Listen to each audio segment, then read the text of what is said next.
आप सभी को मेरा नमस्कार। आपका स्वागत है हमारे YouTube चैनल आहान वाणी पर।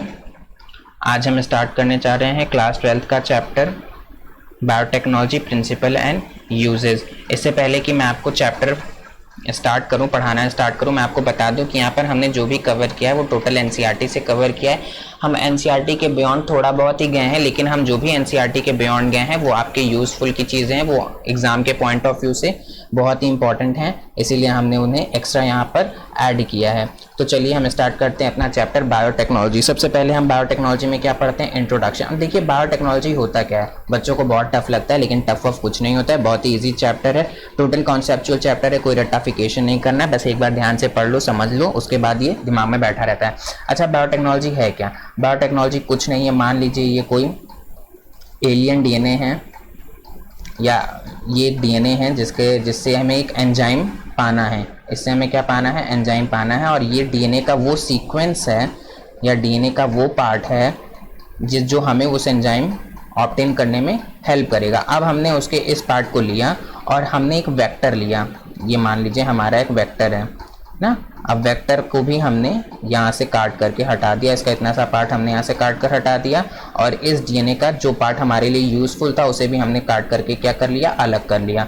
अब हमने इन दोनों पार्ट्स को क्या किया, रिकम्बाइन कर दिया। अब हमने इन दोनों पार्ट्स को क्या कर दिया, जोड़ दिया। मान लीजिए ये हमारा नया वो था, यहाँ पर हमने इसके इन दोनों पार्ट्स को, देखिए मैं आप समझ जाएँ इसलिए यहाँ पर मैं इसे सिंपल व्यू में दिखा दे रहा हूँ। यहाँ पर मान लीजिए मैंने इन दोनों पार्ट्स को जोड़ा हुआ है, ये दोनों पार्ट जुड़े हुए हैं, समझ जाइए आप लोग ना। तो यहाँ पर हमने इन दोनों पार्ट्स को जोड़ दिया और एक नया डीएनए बना लिया। अब इसी डीएनए को हम क्या कहते हैं, आरडीएनए। इस डीएनए को हम क्या कहेंगे, ये डीएनए हमारा कहलाता है आरडीएनए। आरडीएनए यानी इसका फुल फॉर्म होता है रिकॉम्बिनेंट डीएनए।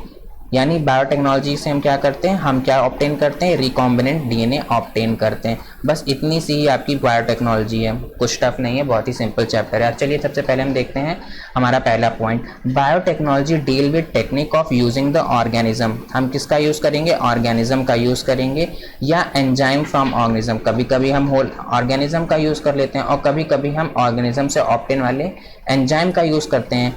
क्या करने के लिए, to produce product and process useful to human. हमारे काम की चीज़ें हम ऑब्टेन करते हैं, उससे हमारी यूजफुल की चीज़ें जो हमारे लिए इंपॉर्टेंट रखती हैं हम उसको ऑब्टेन करते हैं। तो बायोटेक्नोलॉजी में हम क्या करते हैं, ऑर्गेनिज्म या ऑर्गेनिज्म के एंजाइम का यूज़ करते हैं to produce product and process useful to human. अच्छा, जो सेकंड पॉइंट है वो देखिए, वो मेरे ख्याल से बहुत ही इंपॉर्टेंट पॉइंट है। Biotechnology is a powerful industry. अब तो काफ़ी पावरफुल इंडस्ट्री हो गई है, क्योंकि काफ़ी नई नई चीज़ें रोज़ रोज़ सामने आ रही हैं। बेस्ड ऑन माइक्रोब, ये चीज़ ध्यान दीजिएगा कि बायोटेक्नोलॉजी की जो भी चीज़ें हैं वो माइक्रोब से बेस्ड हैं। Biotechnology is microbe based industry या फिनोमिना। बायोटेक्नोलॉजी में हम जो भी करते हैं वो माइक्रोब से ही करते हैं, ठीक है। अब यहाँ पे मैं आपको क्लियर कर दूं कि बायोटेक्नोलॉजी के दो पार्ट होते हैं। ये बात एनसीईआरटी में नहीं है, इसलिए मैंने यहाँ पर नोट डाउन नहीं की है, बस आपको ऐसे एक ब्रीफ में बता दे रहा हूँ कि बायोटेक्नोलॉजी दो तरीके की होती है। एक ट्रेडिशनल बायोटेक्नोलॉजी होती है और एक मॉडर्न बायोटेक्नोलॉजी होती है। ट्रेडिशनल बायोटेक्नोलॉजी क्या होती है, थोड़ा आगे चलते हैं।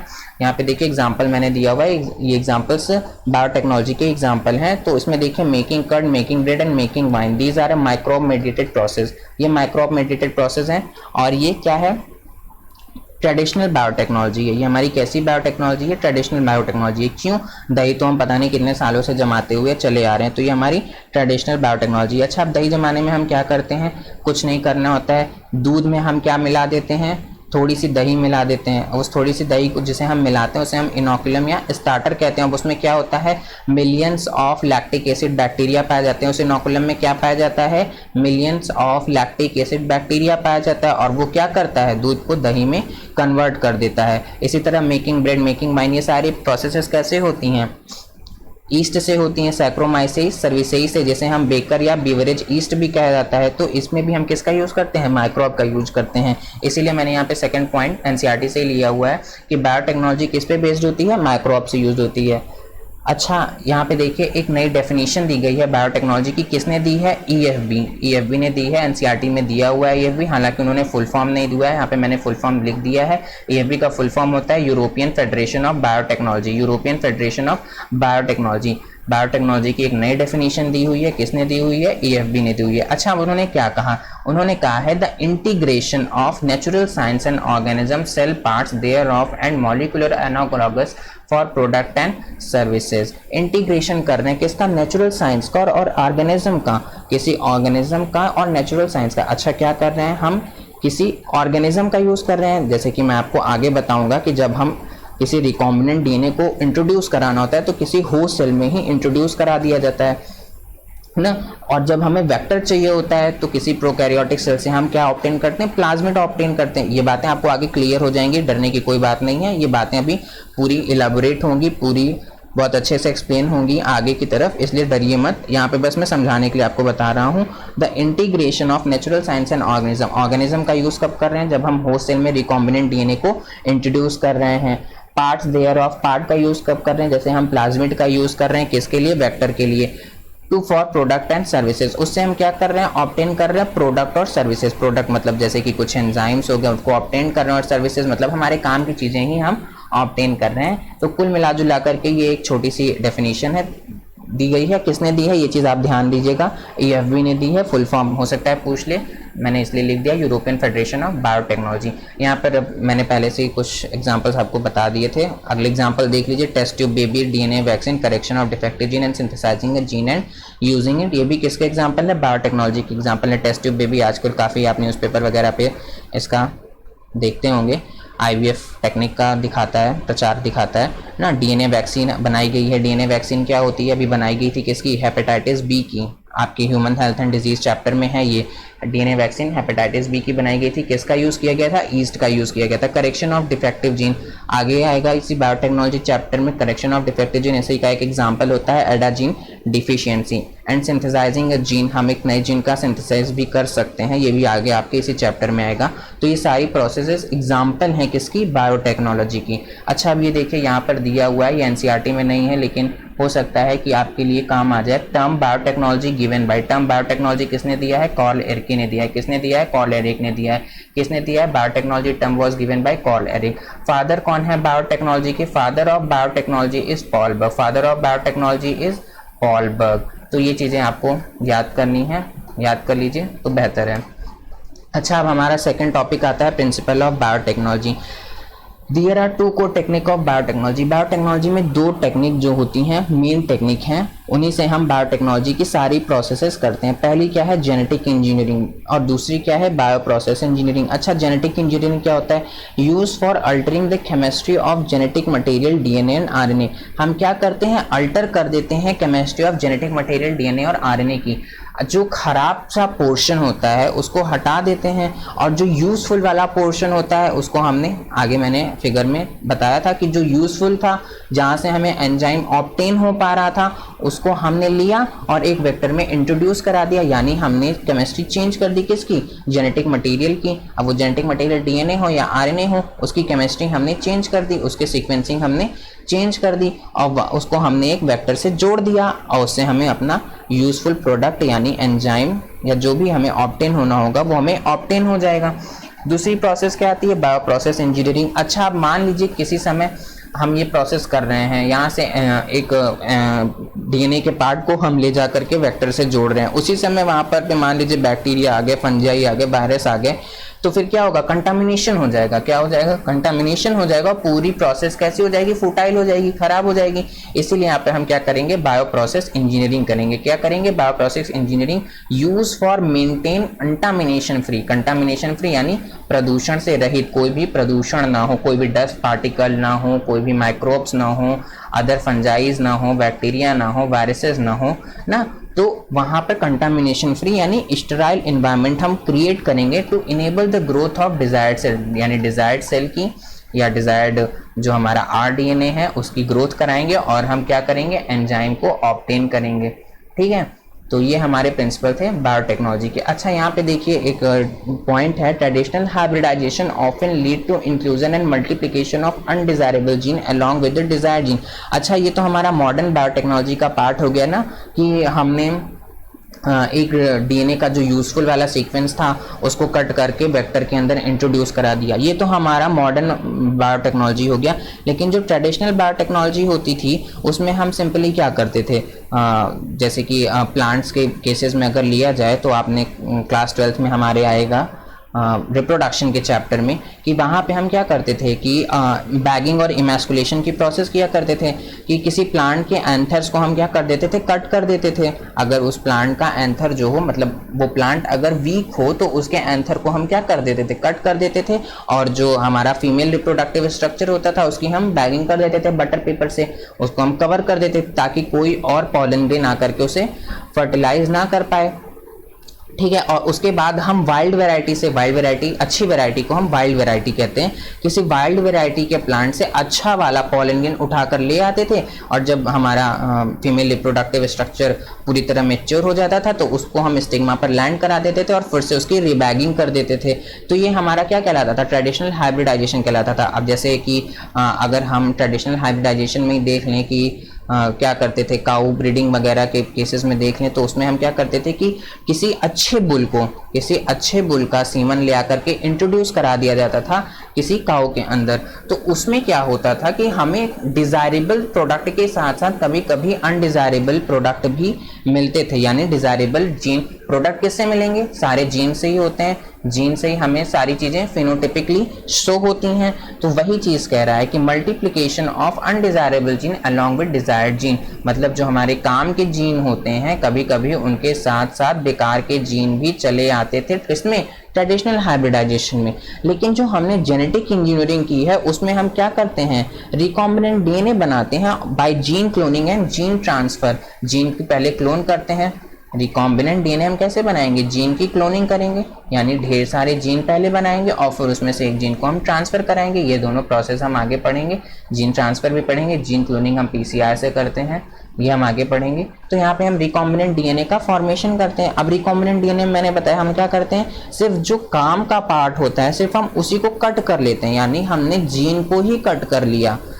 जो बेकार के जीन थे हमने उसको छोड़ दिया और जो काम का जीन था हमने उसको कट करके अलग कर दिया और उसे एक वेक्टर के साथ मिला दिया। और जब हमने उसको वेक्टर के साथ मिला दिया तो यहाँ पर तो खराब वाला जीन आया ही नहीं, यानी हमारी जो प्रॉब्लम थी पहले वाली कि डिजायरेबल जीन के साथ साथ अनडिजायरेबल जीन भी आ रहा था, तो वो प्रॉब्लम हमारी अब क्या हो गई, सॉल्व हो गई। जब वो प्रॉब्लम हमारी सॉल्व हो गई तो हमें छुट्टी मिल गई। हमने क्या किया, इस लिमिटेशन से हमने अपने आप को पार पा लिया। To overcome this limitation and allow us to isolate and introduce only one or set of desirable gene।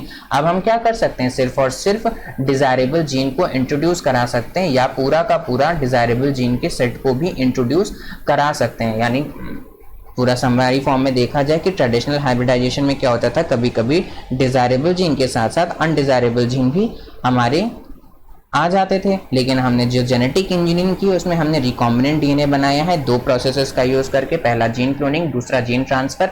इन दोनों प्रोसेस का यूज करके हमने रिकॉम्बिनेंट डीएनए बनाया है। और यहाँ पर हमने सिर्फ उसी पोर्शन को लिया है जो हमारे लिए यूजफुल है, जो बेकार का पोर्शन है उसे हमने पहले ही छोड़ दिया और यूजफुल वाले पोर्शन को हमने वेक्टर के साथ मिला दिया, एक नया रिकॉम्बिनेंट डीएनए हमने बना लिया और उसे होस्ट के अंदर इंट्रोड्यूस कराकर हमारे काम का एंजाइम या हमारे काम का प्रोडक्ट हमने ऑब्टेन कर लिया। तो यही हमारा क्या कहलाता है, ट्रेडिशनल हाइब्रिडाइजेशन। अच्छा, अब यहाँ पे बायोटेक्नोलॉजी में कुछ टर्मिनोलॉजी का यूज होता है, ये आपको दिमाग में रखनी होगी, याद कर लीजिएगा इनको।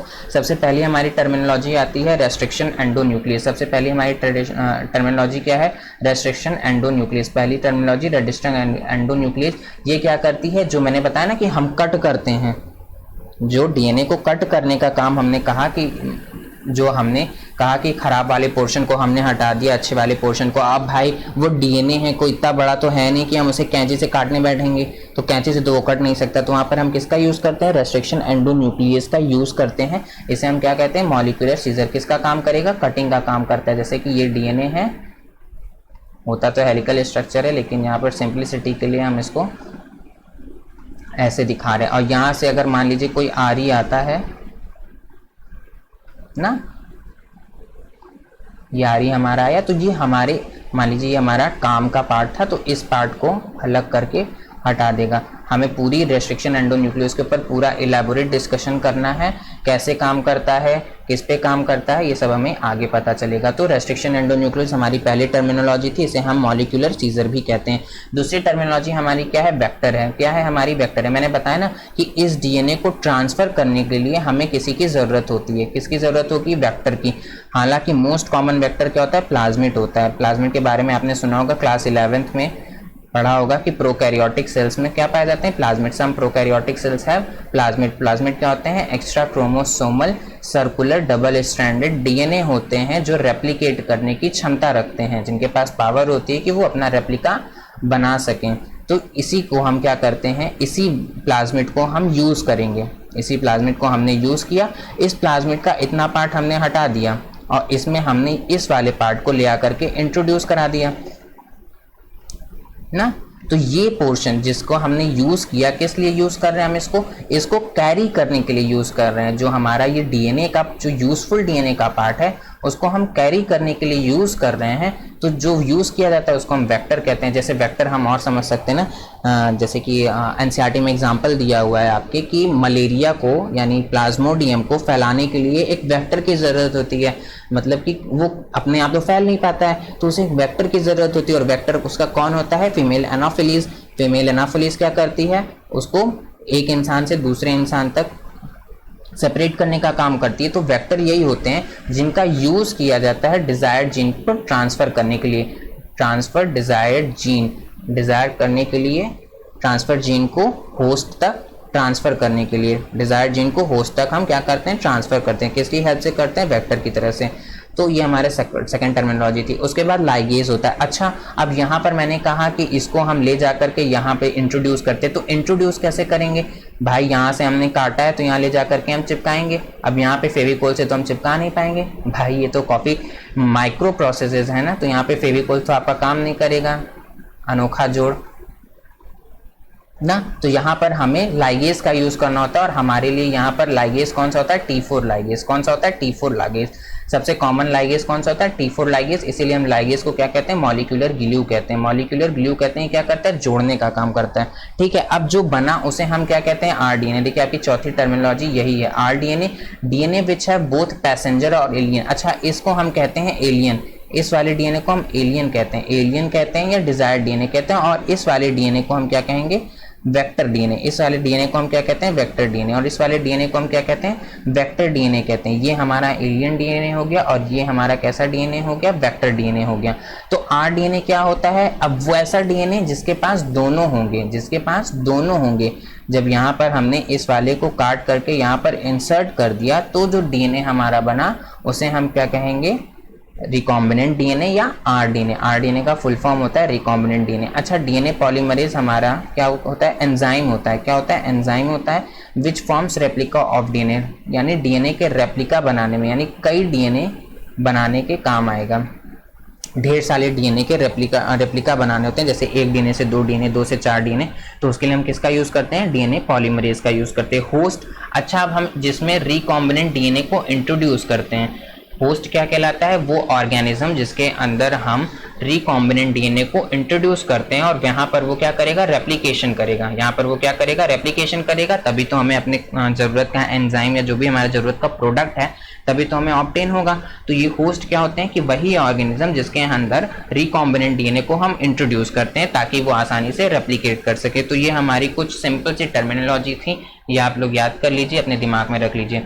अच्छा, अगला क्या है, Stanley Cohen Herbert Boyer made first recombinant DNA. अच्छा, पहला रिकॉम्बिनेंट डीएनए अब किसने बनाया है, वो आपको याद रखना होगा, Stanley Cohen and Herbert Boyer. किसने बनाया है, Herbert Boyer and Stanley Cohen ने पहला रिकॉम्बिनेंट डीएनए बनाया है। कैसे बनाया है, बाय लिंकिंग एन एंटीबायोटिक। ये चीज ध्यान दीजिएगा, bye linking an antibiotic resistant gene किसके प्लाज्मिड के साथ, किसके प्लाज्मिड के साथ मिलाया है, साल्मोनेला टाइफीमोरियम के साथ। किसके साथ मिलाया है, साल्मोनेला टाइफीमोरियम के साथ। इसके साथ मिला करके इन्होंने पहला अपना रिकॉम्बिनेंट डीएनए बनाया। मतलब कि साल्मोनेला टाइफीमोरियम का इन्होंने प्लाज्मिड लिया। प्लाज्मिड हमारा किसकी तरह काम करेगा, मैंने आगे बताया था, ये एक्स अ वेक्टर की तरह काम करेगा। किसकी तरह काम करेगा, ये हमारा क्या होता है, वेक्टर होता है। साल्मोनेला टाइफिमोरियम का जो प्लाज्मिड होगा वो हमारे लिए वेक्टर की तरह फंक्शन परफॉर्म करेगा, और जबकि जो एंटीबायोटिक के रेजिस्टेंस का जीन है, एंटीबायोटिक रेजिस्टेंस का जीन है, वो हमारे लिए किसका काम करेगा, एलियन डीएनए या डिजायर्ड डीएनए, एलियन डीएनए या डिजायर्ड डीएनए का function antibiotic resistance gene perform करेगा। अच्छा, हम यहाँ पे एंटीबायोटिक रेजिस्टेंस जीन क्यों ले रहे हैं? एंटीबायोटिक रेजिस्टेंस जीन को हमने साल्मोनेला टाइफिमोरियम में इसीलिए हमने इंट्रोड्यूस करा है ताकि हम एंटीबायोटिक से रेजिस्टेंस पा सकें, ठीक है, इसीलिए हमने यहाँ पर इसके अंदर इंट्रोड्यूस कराया है। अच्छा देखिए, यहाँ पे मैंने प्लाज्मिड, मैंने हालांकि पहले ही आपको बता दिया कि प्लाज्मिड क्या होता है, लेकिन यहाँ पे मैंने लिख भी दिया कि प्लाज्मिड क्या होता है। Plasmid extra chromosomal circular DNA होते हैं जो कि प्रेजेंट होते हैं इन सम प्रोकैरियोट, कुछ ही प्रोकैरियोट में पाए जाते हैं, which perform function of vector. किसका फंक्शन परफॉर्म कर रहे हैं? वो वेक्टर का फंक्शन परफॉर्म कर रहे हैं। तो this is for today's lecture. Thank you so much. If you like this video, then please comment, like and share. Thank you so much.